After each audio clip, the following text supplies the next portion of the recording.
Well, good afternoon and welcome, or should I say good day? It is in fact that. It is my great honor and privilege to welcome you, Prime Minister Morrison, to the State Department. You hosted, along with your beautiful wife, hosted Susan and me just last month in Sydney. It was spectacular. For our next meal in America, I want you to come out to the real Outback in Kansas. Where the people, much like all across America, are kindred spirits with you all.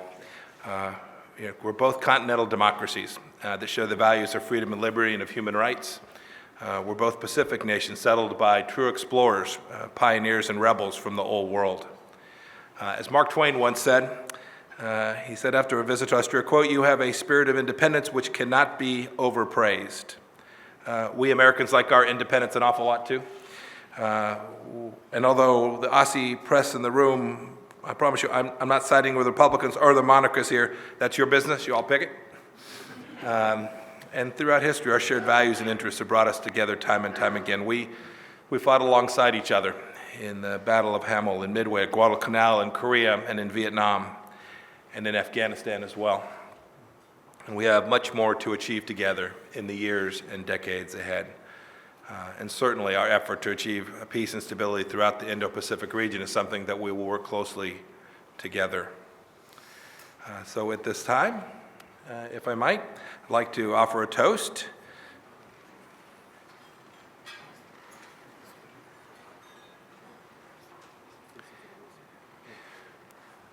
When General Douglas MacArthur spoke to your Parliament at the height of World War II, he spoke of adding yet another link to the long chain of friendship which brings our two nations together. So here is to that long and unbroken friendship. Cheers. Mr. Vice President? That's great.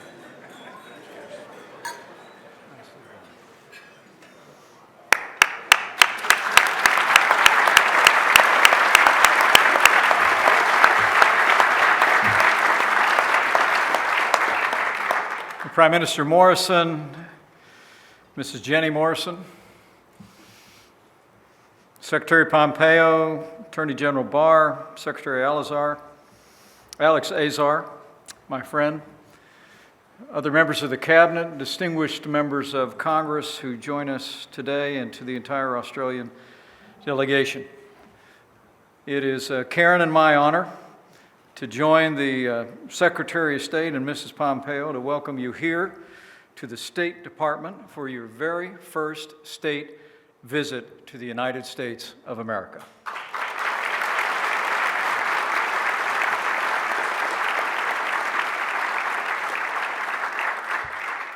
And we've had the great privilege to spend time with you in Australia as well, and enjoyed your and Jenny's hospitality.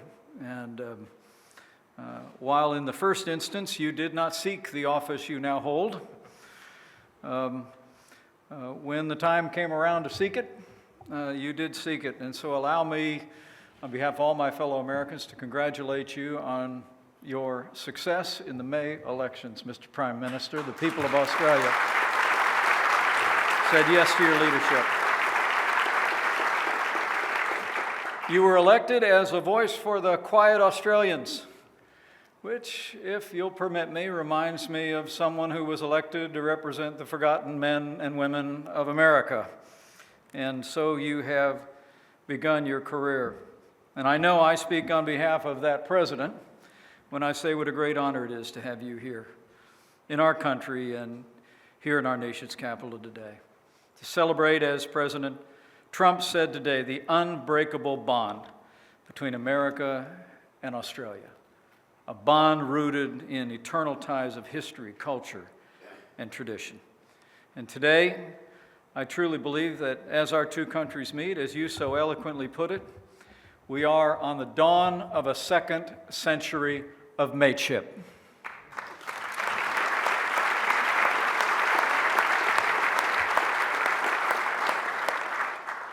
For more than 100 years, 101 to be exact, we have grown together. We have fought together. And freedom has prospered beneath the American flag and the Australian flag.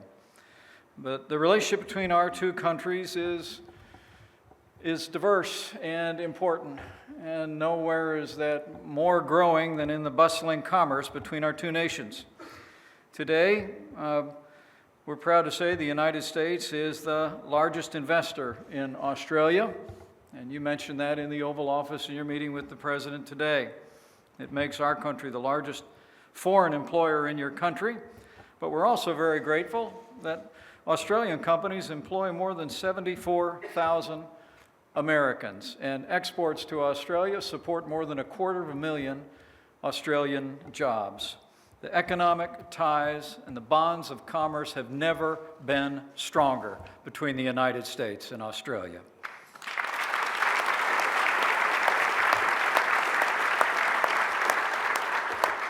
But it's about more than commerce and business. The relationship between Australia and the United States is also characterized by our mutual commitment to freedom and our shared values.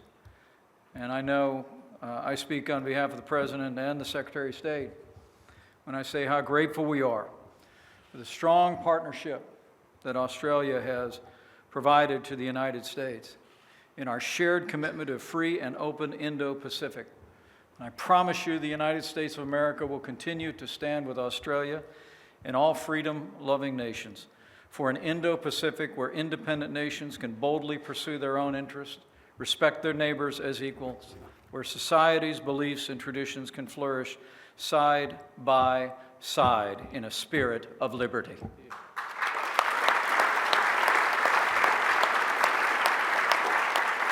And we'll continue to look for new and renewed ways to build on that cooperation. We'll stand with you to uphold freedom of navigation in the seas and in the freedom of the airwaves in the skies. And let me also say, as chairman of the National Space Council, which President Trump recently reconstituted after 25 years of dormancy, how refreshing it was to hear you reflect on our shared aspirations for renewed leadership in space. We are indeed, as you said, Mr. Prime Minister, we are going back to the moon and then to Mars, and America and Australia will go together once again.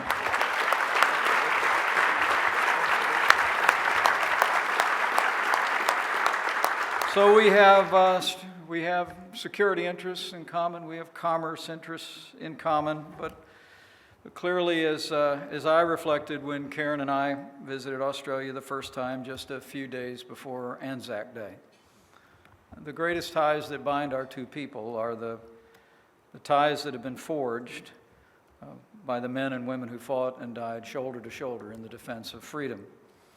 For more than 100 years, the sons and daughters of both our lands have fought together in every major conflict to defend our shared ideals, from the Coral Sea to Kandahar. Our friendship has been forged in the fires of sacrifice. Even today in Afghanistan, Australian and American soldiers stand together. And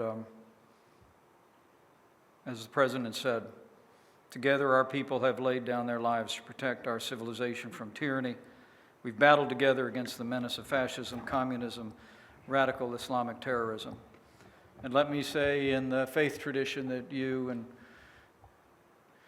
I share, that ours is a nation that knows that no greater love has a man than this, than he should lay down his life for his friends. And for more than 100 years, it is that shared sacrifice that holds us most closely together. And I promise you, Mr. Prime Minister, the American people will never forget Australia's fallen and never fail to honor their sacrifice along with our heroes for our freedom.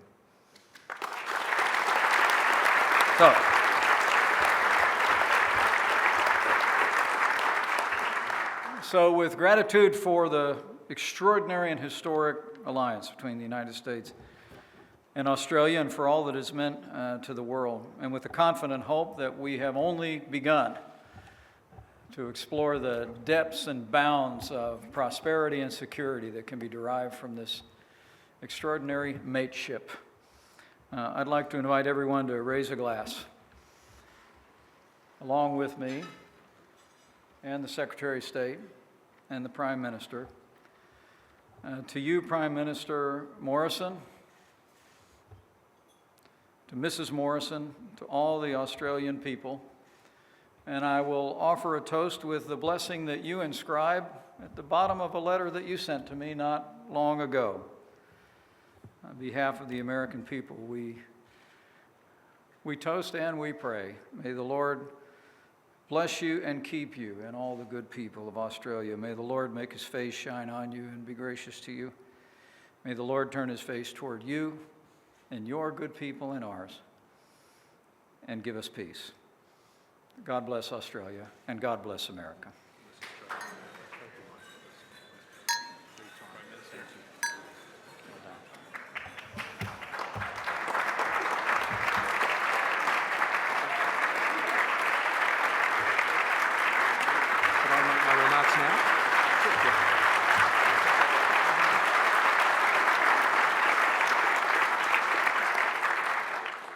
Well, Mr. Vice President, Mr. Secretary, Karen, Susan, it is a great pleasure for Jenny and I to be here with so many other Australians who I see are in the room, and I see so many familiar faces.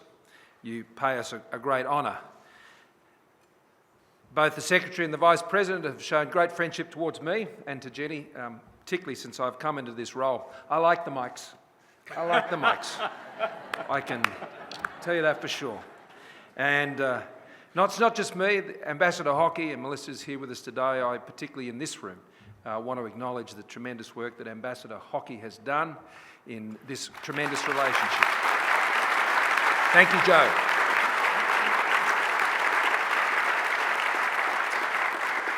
There's no better, there's no stronger, nor any deeper relationship than that exists between the United States and Australia. At the heart of our deep and abiding friendship are the values and beliefs that knit us together. It was just over half a century ago that Australia's longest-serving Prime Minister, Sir Robert Menzies, the founder of the party that I lead today, said Australia and America are warmed by the same inner fires. He said this: "We work for the same kind of free world. We live in freedom and will accept no other life. We govern ourselves in democracy and will not tolerate anything less.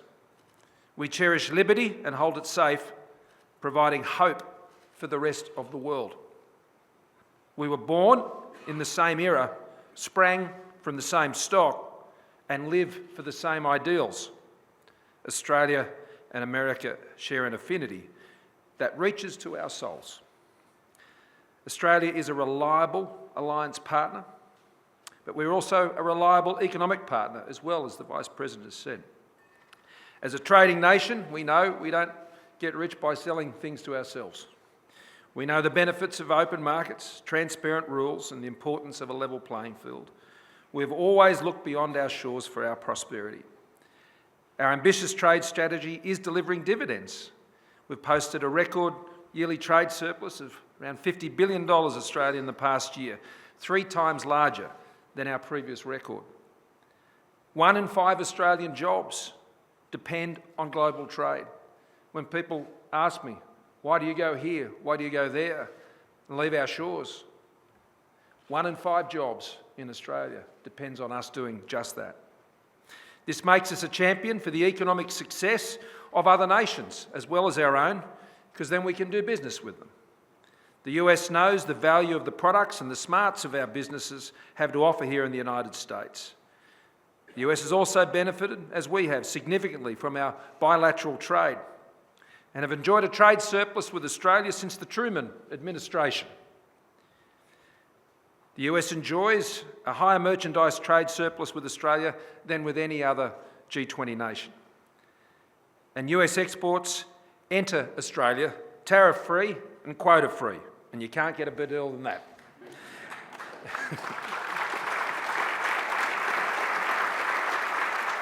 So we're very happy to be the gold standard of US trade partners anywhere in the world. Together we've invested some 1.7 trillion Australian dollars in each other's economy, with the United States being the single largest direct investor of any investor in our country, and more than a quarter of Australia's investment that goes beyond our shores goes here into the United States. Trade surplus or deficit, Australia will always keep our doors open because we back ourselves. Supporting that global trading system is therefore critical to our economic success and our future. And that's why we want to work closely, and I thank the Vice President, I thank Secretary Pompeo, because we want to work closely with the United States, who is the architect of that system, to ensure that the system keeps pace with the modern digital economy, is updated to provide a level playing field between established developed economies and those that are newly established developed economies, and to protect the IP of businesses in a highly competitive global marketplace. The rules have got to reflect the changes that have happened around the world. Trade and international engagement is the bulwark against global conflict. This was the post-war vision of the nations led by the United States that won the Great Peace. And this hasn't changed, but it won't be enough. Together we know that peace and stability cannot be taken for granted. Working together, our democracies have been the ballast in unstable times and places, guaranteeing safety and security to vulnerable people. As Australians, it has never been our response to say, this problem is too big, or our circumstances are so trying, that we should leave it to our great and powerful friend. We have never left it to the United States. Ours is not the journey of a free rider on the sacrifice of our friends, nor will it ever be. Our defence spending will reach 2% of GDP next financial year. That's up from just 1.56% just 6 years ago, which was the lowest level it had been since the Second World War, before the Second World War. At that level, we are second only to the United States of the Five Eyes nations, and greater than those much larger nations like Germany and Japan. We take our responsibility in our own neighbourhood very seriously, and our Pacific Step Up, which I want to thank the Vice President for his keen interest, both in that partnership that we are forging in the Pacific, but his commitment and interest and passion for the Pacific. We talk about it as our Pacific family. Our Vavale, if you're in Fiji, our Whanau, if you're in Polynesia, to promote shared prosperity, independence and sovereignty.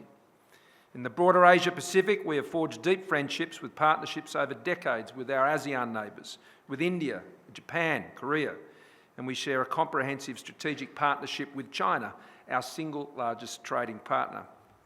Where we have had success with partners in our region, it has always been built on mutual respect for sovereignty and independence, and to celebrate their economic success. It has also been made possible by our alliance with the United States and your presence and engagement in our region, which is so important, because it provides the necessary stability in our region to pursue these relationships. Sustained US and economic and security engagement in the Indo-Pacific has never been more necessary. Beyond our region, we share a commitment to the sovereignty also and prosperity of Israel. For 70 years, and especially recently, we have in Australia together consistently advocated for the nation of Israel and for a peaceful future for the region. Most recently, under my government, we have taken an even stronger stand against the biased and unfair targeting of Israel in the UN General Assembly, together with the United States. And Mr. Vice President, we will continue to do so.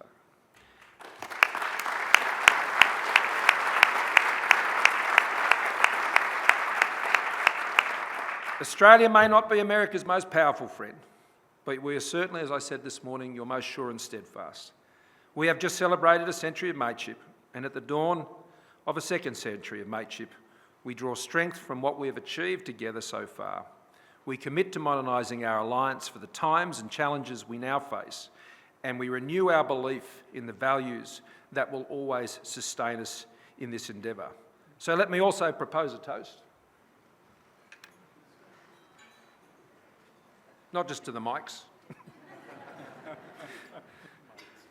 but to the Commonwealth of Australia, but importantly to these United States of America, and to the better world we have always believed in and toiled together to achieve.